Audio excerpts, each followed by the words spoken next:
E voltando Eliseu a Gilgal, havia fome naquela terra. E os filhos dos profetas estavam assentados na sua presença. E disse ao seu moço: põe a panela grande ao lume, e faze um caldo de ervas para os filhos dos profetas. Então, um saiu ao campo a apanhar ervas, e achou uma parra brava, e colheu dela sua capa cheia de coloquíntidas, e veio e as cortou na panela do caldo, porque as não conheciam. Assim tiraram de comer para os homens. E sucedeu que, comendo eles daquele caldo, clamaram e disseram: homem de Deus, a morte na panela. Não puderam comer. Porém ele disse: trazei, pois, farinha. E deitou-a na panela e disse: tirai de comer para o povo. Então não havia mal nenhum na panela. Amém? Assentai-vos, obrigado pela consideração.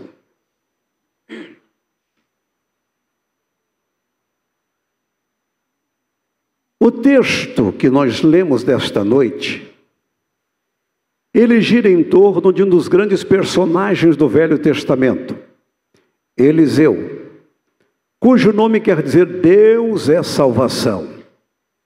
Ele foi um profeta oral em Israel.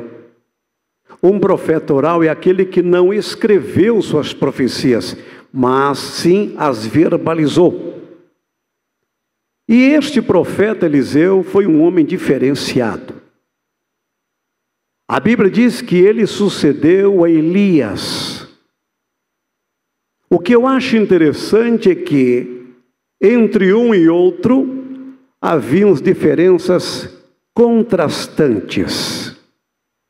Percebam bem, Elias quer dizer Jeová é meu Deus. Eliseu, Deus é salvação. Elias, oriundo das montanhas íngremes de Tesbi de Gileade.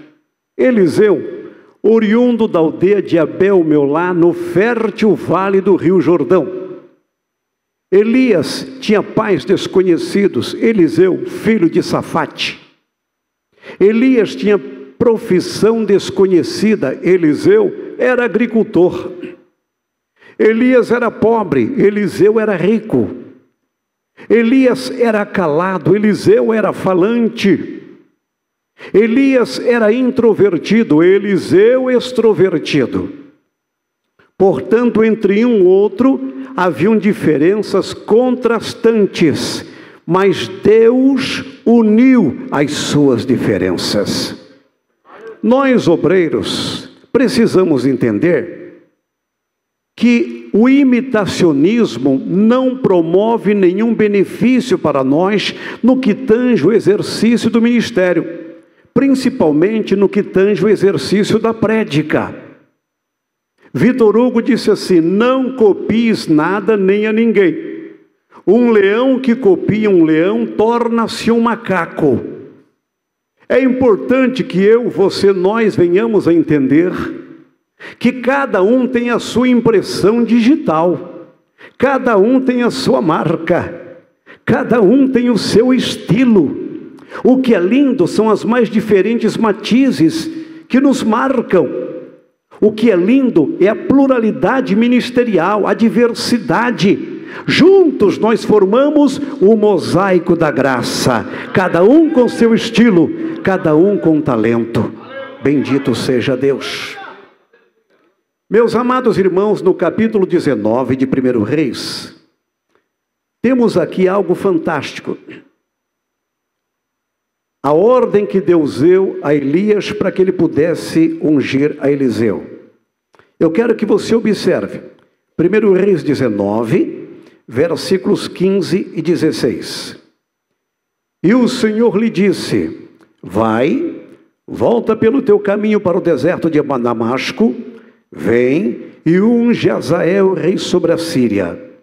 Também a Jeú, filho de Ninsi, ungirás rei de Israel. e também Eliseu, filho de Safate de Abel-Meolá, ungirás profeta em teu lugar. Escute, 3 missões.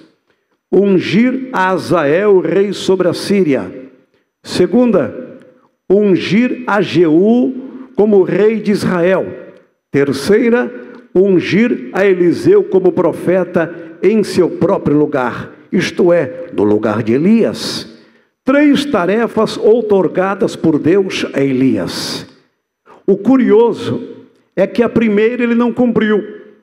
Ele não ungiu Azael, rei sobre a Síria. A segunda tarefa, ele também não a cumpriu. Ele não ungiu a Jeú como rei de Israel.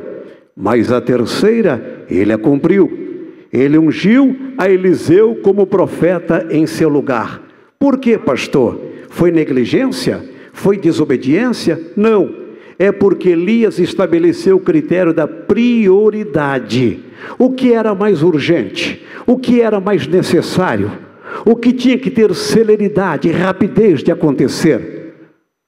Ele então priorizou, estabeleceu a última como a tarefa prioritária que ele tinha que concretizar.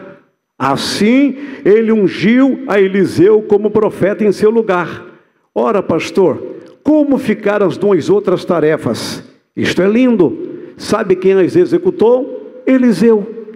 Quando Eliseu assumiu como profeta, substituindo a Elias, ele ungiu a Azael, segundo Reis capítulo 8, rei sobre a Síria. Ele ungiu a Jeú como rei de Israel, segundo Reis capítulo 9. Sabem por quê? Obreiro, companheiro, fiel, ele cumpre aquilo que o seu antecessor não pôde cumprir. O Brasil é campeão mundial de obras inacabadas. É triste o quadro que nós visualizamos quando viajamos pelos rincões do país. Temos obras municipais inacabadas. Se vocês puderem me perdoar, mas eu vou apontar. Aqui mesmo em Ariquemes tem uma grande obra inacabada. Temos obras estaduais inacabadas. Temos obras federais inacabadas. O prefeito que assume diz, não fui eu quem a começou, eu então não vou concluí-la. O governador que assume diz, não fui eu quem começou esta obra, eu não tenho nada a ver com ela. E alguns presidentes fazem o mesmo. Mas no reino de Deus, isto não acontece. Aquilo que Elias não concretizou, Eliseu concretizou para a glória do nome do Senhor. Bendito seja Deus. Ele, portanto, ungiu a Eliseu como profeta em seu lugar. Cumprindo a vontade do Senhor, ele saiu das montanhas de Tesbi de Gileade, viajou para Abel-Meolá no fértil vale do rio Jordão. E sem dizer uma só palavra, aquele homem estranho, de pelo cerrado, aquele homem que provavelmente chamava a atenção das pessoas quando se locomovia, mas ungido por Deus, um homem destacado, consagrado, diferenciado, compenetrado naquilo que fazia. Ele chega em Abel-Meolá e vê 12 juntas de bois e um jovem trabalhando com a 12ª. E ele vai adiante dele, cercando, e lança-lhe a capa, como que fazendo uma transferência simbólica de ministério. É como o maestro entregando a batuta para o seu sucessor. Na sequência, o que é fantástico é que Eliseu entendeu a transferência de ministério. E ele disse, deixa-me beijar meu pai e minha mãe, então eu voltarei e te seguirei. Ele disse, vai e volta. Olhem, nós obreiros não podemos perder a conexão com as nossas famílias. O reino de Deus é a nossa prioridade, sim, mas não vamos nos desconectar do pai, da mãe, do filho, da família, porque a família é a célula máter da sociedade. Hernandes Dias Lopes disse, nenhum sucesso justifica o fracasso da família. Meu irmão, faça obra, mas não esqueça da tua mãezinha que tem chorado por ti. Faça obra, mas não esqueça do teu pai que segurou segurou nos braços, que lhe ajudou a caminhar. Faça a obra, mas nunca te esqueça da tua esposa, dos teus filhos, da família, que é um referencial para ti. Quem concorda, glorifique a Deus por isso. Na sequência, como que tomando uma atitude peremptória definitiva, ele matou a junta de bois, pegou os aparelhos e cozeu as carnes dos animais e fez uma festa de confraternização, chamando a todos para participarem daquele verdadeiro banquete. Portanto, ao queimar os aparelhos, ele estava dizendo: definitivamente eu faço a obra de Deus. Eu olho para você, esta é uma reunião ministerial, mais ampliada, é óbvio, mas o mote aqui é instrução ministerial, é liderança, é influência, correto? Vai chegar o momento em que você vai ter que queimar os aparelhos. Vá se preparando em nome de Jesus. Vai se preparando em nome de Jesus, porque Deus está falando através da minha boca.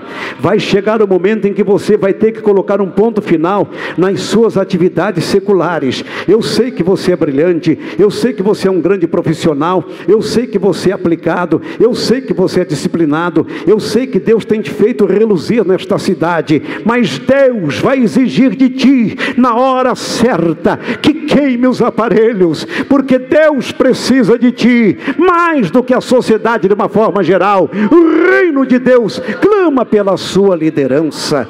Bendito seja o nome do Senhor. A partir daí, Eliseu o servia, diz a Bíblia. Agora escute, entre o ato de lançar a capa sobre Eliseu, até o dia em que ele subiu ao céu no redemoinho, passaram-se 10 longos anos. As pessoas acreditam que aquilo foi sequencial, numa escalada intermitente de apenas dias. De forma alguma, foram 10 longos anos. Por quê? Porque Eliseu precisava ser treinado. Um dos maiores problemas que nós detectamos na obra do Senhor nos dias atuais é o olhômetro. É quando se consagra um obreiro pela amizade, é quando se consagra um obreiro pelo aspecto exterior, pelo vernáculo rico, pela aparência que tem, pelos bens que apresenta, pelo CPF, pela diferença que ele faz no visual. A obra de Deus, ela não pode ser feita com barganha. A obra de Deus não pode ser feita com presentes. A obra de Deus, ela deve ser feita com critério seletíssimo, rigoroso, da escolha daqueles que foram chamados por Deus. E depois disso, é fundamental que haja preparação. A professora Sônia Carvalho é uma mulher brilhante, mas para ela chegar no nível em que ela chegou, ela estudou muito, e ela estuda, eu a conheço. O doutor André é um homem brilhante nesta cidade.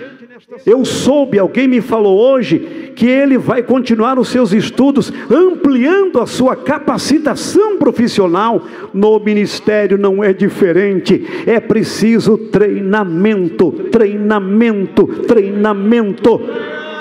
Agora, como é que o obreiro pode ser vitorioso se ele não aparece numa reunião do presbitério? Como é que o obreiro pode estar apto para ensinar se ele não quer fazer a FAITEL, a ETAD ou qualquer outro instituto bíblico que a igreja tenha? Existem muitas pessoas vaidosas, existem muitas pessoas lamentavelmente sofomaníacas, acham que sabe tudo, conhecem receita de pé de moleque até enriquecimento de urânio, mas na hora do frigir dos ovos encontram-se completamente incapacitadas. Quanto mais eu leio, eu entendo que sem menos, irmãos, é uma coisa incrível. Eu tenho uma biblioteca de mais de 10 mil livros e falo isso não querendo autopromoção, é porque eu amo a leitura. Mas quanto mais eu estudo, quanto mais eu leio, eu me sinto uma pequena pessoa tão diminuta, tão pequena, tão desprezível.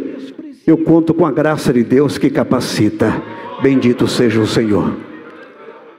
Lá em Goiânia, um dirigente de uma congregação, ele viajou e ele tinha um vice que nunca gostou do estudo teológico, nunca procurou se capacitar. Aí o obreiro disse-lhe: você vai assumir a congregação, qualquer emergência me ligue. O obreiro viajou. 2 dias depois, o substituto ligou-lhe: pastor, faleceu uma irmã. O que é que eu tenho que fazer? O pastor disse-lhe: assista a família nas suas necessidades, acompanhe tudo, realize o culto fúnebre e acompanhe o sepultamento. Ele fez quase tudo certo. Quando ele estava dirigindo o culto fúnebre, mostrando o seu despreparo, ele disse: irmãos, culto só é completo quando se tira oferta. Vamos tirar uma oferta para a obra do Senhor em pleno culto fúnebre? É um absurdo. Quantas coisas estão acontecendo em nosso meio por despreparo. Eu estava num púlpito de uma igreja há poucos dias atrás, e uma cantora começou a cantar. Olhe, parabéns, cantoras, porque vocês cantam aqui, vocês honram o púlpito. Por favor, vamos parar com esse negócio de atirar sapato no povo. Eu acho isso indecoroso. Tem um modismo em nosso meio que as cantoras jogam a sandália no povo. Lá no mundo árabe, lançar o sapato contra outro é a maior ofensa. Cuidado com isso. Aí saem correndo para lá e para cá, é para cantar. A pessoa não foi contratada, convidada para fazer maratona. Maratona fica para agosto nas Olimpíadas do Rio. Aqui é para cantar, e cantar para Deus, Deus, Deus, Deus. Aí se faz toda a diferença. E a cantora começou a correr, meninice pura. Tem gente que tem tanta meninice que nem a Super Nani dá jeito. É incrível. Aí depois que ela correu, ela suou, sentou-se bem ao lado do esposo no púlpito, e eu estava ao lado dela. Aí um irmão mais infantil ainda, escutem, isso aconteceu em janeiro agora. Ele veio, embaixo do púlpito havia uma jarra com óleo de unção, mas era uma jarra. Quando aquele obreiro pegou a jarra e partiu em direção da cantora, eu disse: meu Deus, eu vou sair daqui. Já levantei e saí. Eu estava do lado dela. Ele chegou, pegou a jarra e jogou na cabeça da cantora, no vestido. Aquilo nunca mais prestou. Aquele vestido nunca mais foi o mesmo, com certeza. Aquilo virou óleo no chão, irmãos. Aí ele foi sair, deslizou-se e acabou caindo. A jarra quebrou. Que bagunça, meu Deus do céu! Tudo numa noite só. Eu disse: meu Deus, que falta de preparo. Por que é que eu amo esta obra aqui? Porque eu vos vejo se capacitando, irmãos. Este é um ministério seleto. Pastor Neles é um referencial. E vós aqui estáis dando o melhor a favor do reino de Deus. Bendito seja o nome do Senhor. 10 anos se passaram. 10 anos de capacitação, de treinamento. Agora é interessante que muitas pessoas nos dias odiernos, em pleno século 21, quando o saber está tão diante de nós, quando todas as camadas da sociedade buscam pelo conhecimento, temos ainda obreiros que têm restrição ao estudo teológico. Eu não estudo teologia porque é coisa do diabo. Cuidado com isso. Teologia é estudo de Deus. Você vai ficar isolado. Preste bem atenção, se você não se dedicar, você vai ficar numa situação desconexa. O estudo teológico ele é fundamental para o aprimoramento dos nossos ministérios. Elias e Eliseu fundaram várias escolas de profetas. A primeira em Gilgal, a segunda em Betel, a última em Jericó. Eram seminários teológicos de altíssimo nível. Que exemplo deu Elias, que exemplo deu Eliseu. E nos dias atuais tem gente dizendo ser contra a teologia. Meu querido, você quer crescer? Muda este conceito. Cuidado, você está pegando coisa na internet. A internet é terra de ninguém. Cuidado com as inserções que alguém está colocando ali. Se você for consultar, consulte alguém que tem referência. Nomes honrados, que escrevem, que postam mensagens que dizem respeito ao nosso crescimento. Agora, lamentavelmente, muitas pessoas não se dedicam ao estudo teológico e, portanto, ficam completamente desconectadas. Ah, bendita fome pela palavra, bendita fome por livros, bendita fome por aprendizados. Meus irmãos, outro dia eu estava numa cidadezinha de Minas Gerais e um grupo de jovens chamou-me para um diálogo. Aquele grupo de 6 jovens é simplesmente diferenciado.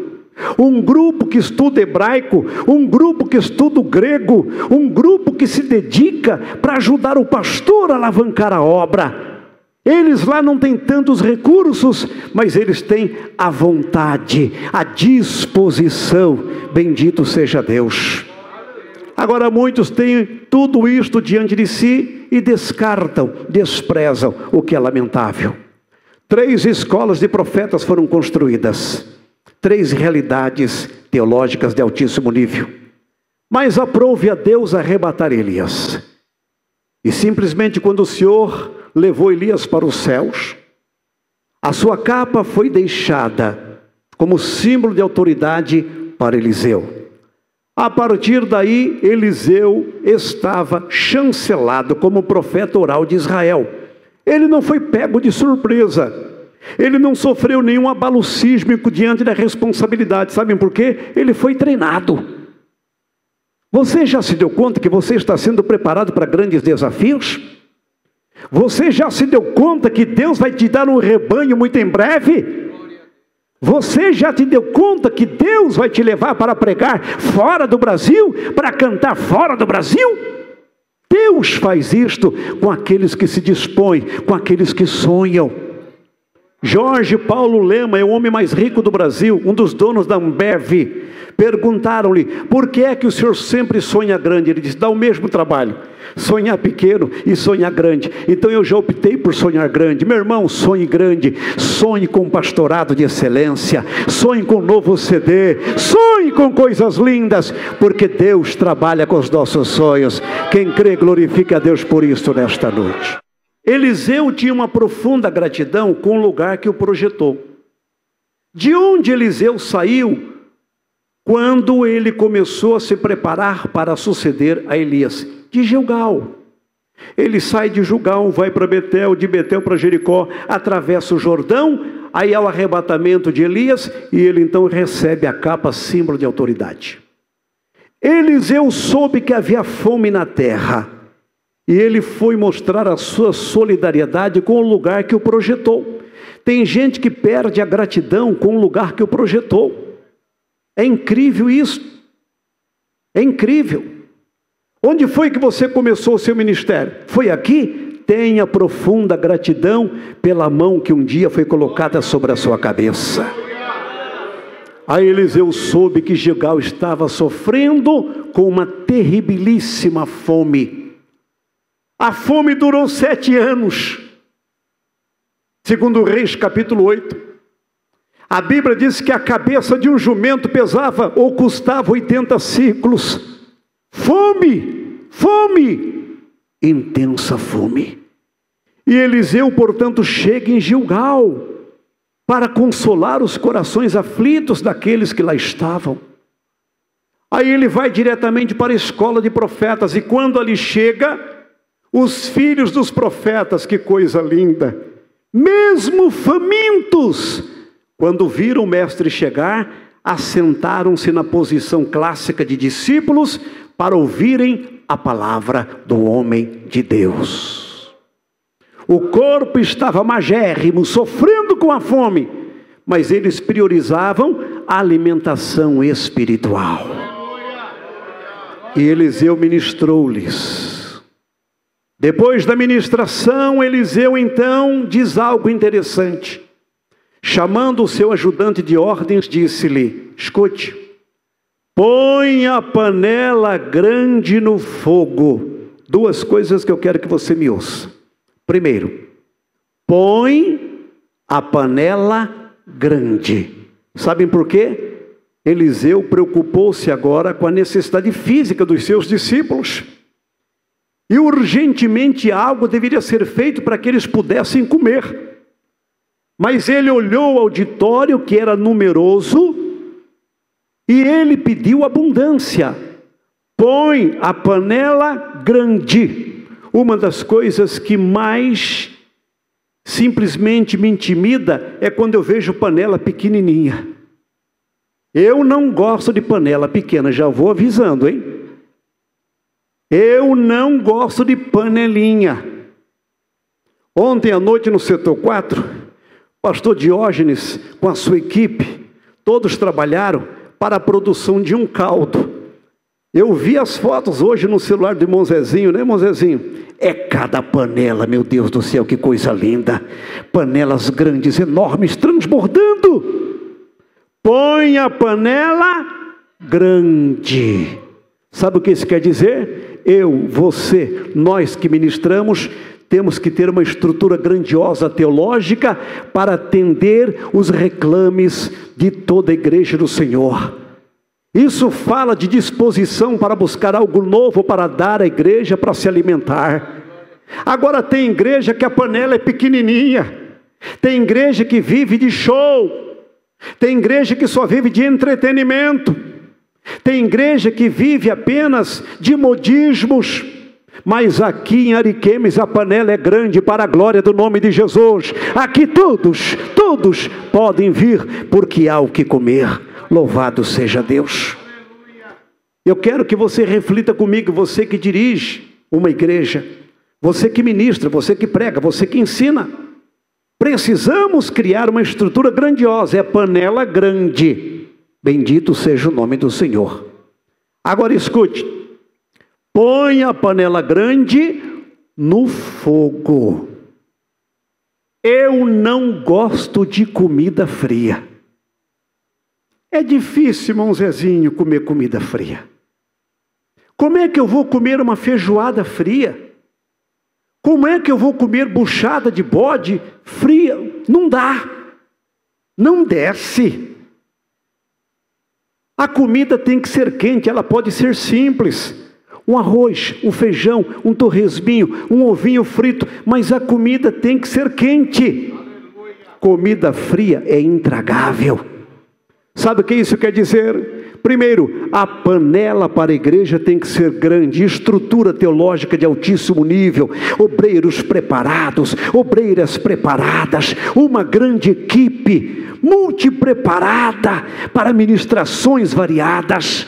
Mas a comida tem que ser quente, e comida quente é fruto da oração daquele que ministra. Bendito seja o nome do Senhor.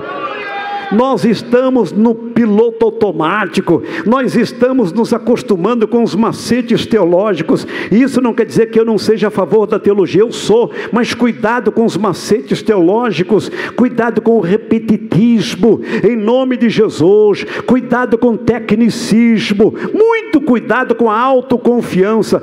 Eu vou pregar lá, não tem problema não, eu já tenho uma mensagem no gatilho, aquela que eu preguei 10 anos atrás, eu vou pregar lá e vai ser só glória. É assim que nós estamos caminhando. Aí o povo sofre, comendo comida requentada, comendo comida fria. Em nome de Jesus, pague o preço, vá para o altar da oração, vá para o jejum, em nome de Jesus Cristo, e sirva comida quente para o povo. Bendito seja o Senhor. John Wesley disse: ponha fogo no seu sermão, ou ponha o seu sermão no fogo. Faça uma avaliação. E faze um caldo. Olhem, não tinha carne. Então temos que ter um plano B. Nós não podemos ser pegos de surpresa. Todos nós temos que ter um plano B. Se não tinha carne, um caldo atenderia muito bem. Muito bem, diante da proposta do profeta Eliseu, um filho de profeta se autoconvocou para aquela missão. Ele não foi designado, ele se autoconvocou. Este é um problema dos dias atuais. Tem gente que se autodispõe e não espera o chamado de Deus. Tem gente que não cumpre etapas, salta estágios, queima degraus, queima etapas. Tem gente que, lamentavelmente, vem a Cristo por ter um curso superior lá fora, já acha que está preparado para os embates da obra. Olha, não há esse glamour na obra apenas. A obra, ela envolve mudanças, nuances que simplesmente exigem do obreiro que haja um devido preparo, porque senão ele não vai suportar os saculejos da vida. Não vai. E aquele filho de profeta se autoconvocou e se deu mal. O que ele fez? Saiu para o campo, não conhecia os meandros do campo. Aí ele, com a capa de profetas, ficou fascinado com o fruto que ele viu. Uma coloquíntida, ou colossíntida, como diz uma outra tradução. Era uma parra brava, chamada maçã venenosa. Tinha o formato de uma laranja pequena. Era um fruto fascinante, mas perigoso. Era utilizado como laxante, mas em doses cavalares poderia levar a pessoa à morte. O filho do profeta não conhecia a coloquíntida, encheu a capa. Ele tinha uma boa vontade. Ele foi marcado por uma predisposição, mas ele pisou numa área que ele desconhecia. Tem muita gente assim na igreja também, querendo ajudar a igreja, mas aí fica pegando coisas colhidas no campo da vida, enchendo capa de heresia, capa de todos os ensinos distorcidos, tentando trazer para o seio da igreja, o que é extremamente lamentável. Quando o filho do profeta entrou na cozinha, ali estava o fruto de bela aparência, e os filhos dos profetas cortaram e jogaram na panela, não sabendo que aquilo era veneno. Tem muito veneno sendo trazido para muitas igrejas, irmãos. Muito cuidado com esses cursos gratuitos que são oferecidos por aí. Muito cuidado com uma igreja que tem um canal de TV 24 horas, onde ensinos heréticos são ministrados e, lamentavelmente, algumas pessoas abocanham aquilo, enchem a capa e querem trazer para a panela da igreja. A despensa da igreja está cheia. Nós não precisamos de nada que venha lá de fora. Aqui a estrutura é macro, é gigantesca para a glória do nome de Cristo Jesus. Meus amados irmãos, o caldo foi feito. E os filhos dos profetas se assentaram para comer. Alguns minutos se passaram, talvez 5, no máximo 10. O tempo em que o envenenamento é de fato confirmado. As reações começaram a aparecer. Estocadas estomacais, cefaleia, náuseas, delírios tremens. Os comportamentos foram variadíssimos. O quadro era terrível, era de morte. Aí alguém resolveu gritar: homem de Deus! É interessante que na hora da luta, o liderado clama pelo líder. Pastor, meu casamento não vai bem. Pastor, vendi uma casa e não recebi. Pastor, mudei para Buriti, estou voltando para Ariquemes. Pastor, me perdoe. Pastor, me ajude. Homem de Deus, clamaram eles.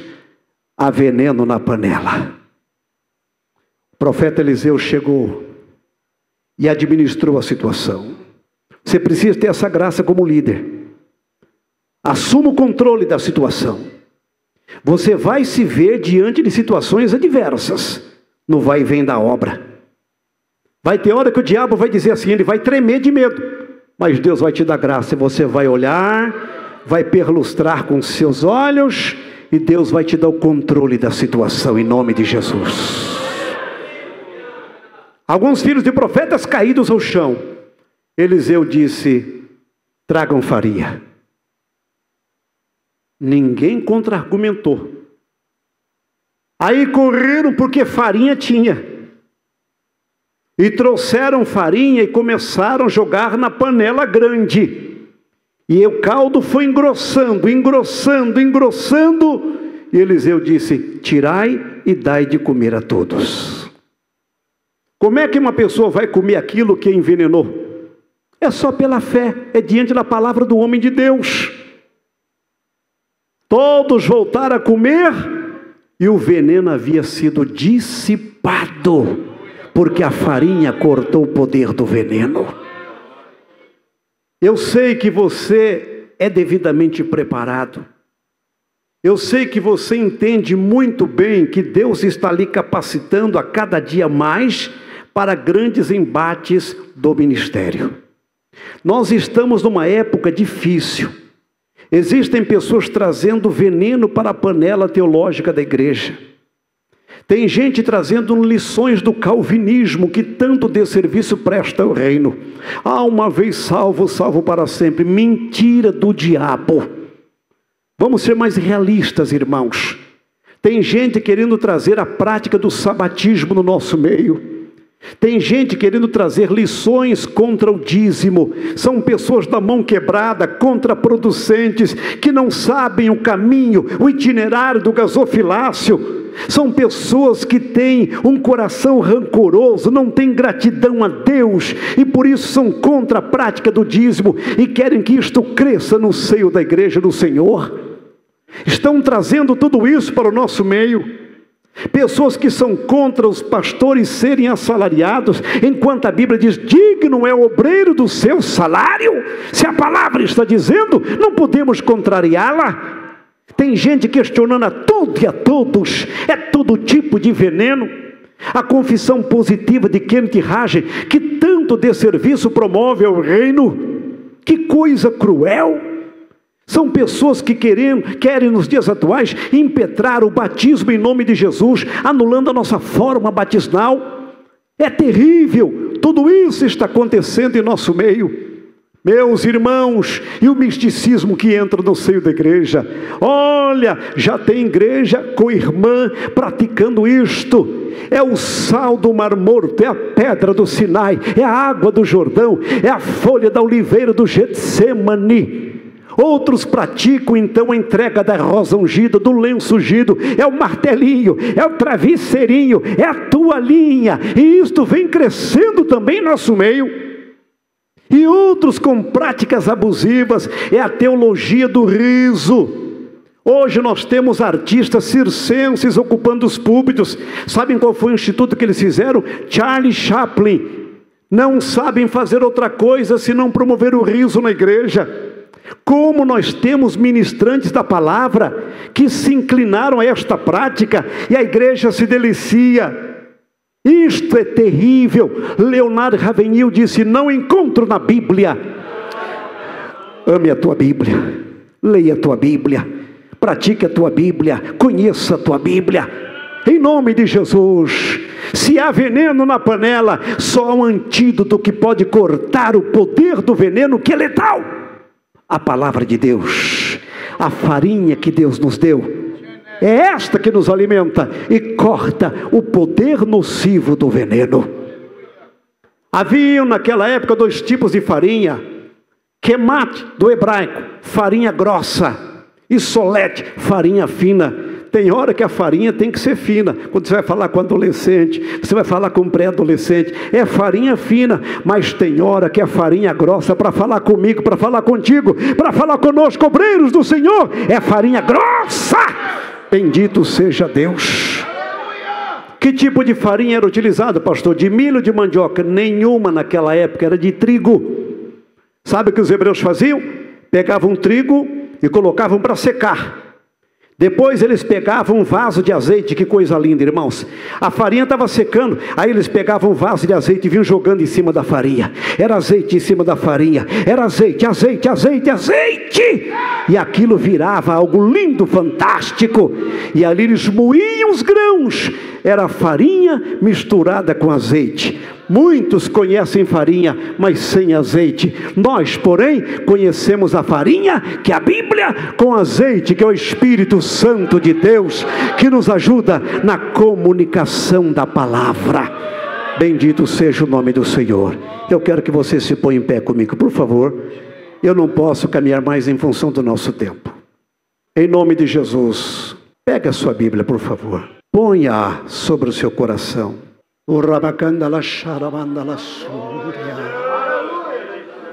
Faça um compromisso com Deus, de estudar mais a Bíblia, de amar mais a Bíblia, de dedicar-se totalmente a ela. Estude estude, estude, estude, estude. Lembra-te que pode haver veneno na panela. E contra o veneno que é nocivo, que é letal, que mata, só um antídoto, a palavra de Deus. Ore comigo, meu Deus e meu Pai. Em nome de Jesus, prepara-nos, ó Deus, para neutralizarmos o veneno que pode estar presente na panela, na estrutura macro-teológica da igreja. Práticas nocivas vêm e vão, o diabo é ardiloso.